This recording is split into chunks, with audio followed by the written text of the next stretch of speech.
Need to fix Netflix app not opening on iPhone? Then you're on the right video. Today I'll be showing you the step-by-step process on how you can easily fix this issue. So the very first thing you want to do is head over to Safari.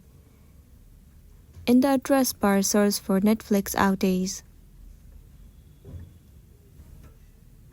In this page, you have to scroll down and move into this site, downdetector.com. Once you're in this site, you can check whether the server of the application Netflix is down or not. If the server is down, then all you gotta do is wait for the server to get fixed.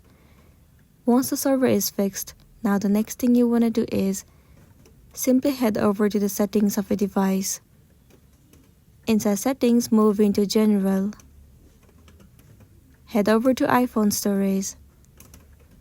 Search for the application Netflix in this page. Once found, click on it. Now click on Offload app, and once again click on Offload app. It will clear the cache and the storage of the application. It will also remove all of the unwanted bugs and make your application run smoothly. This should definitely fix the issue that you have been facing, and then you'll be good to go. So that's the end of the video. If this video really helped you, give it a like and check out our next tutorial. Thank you.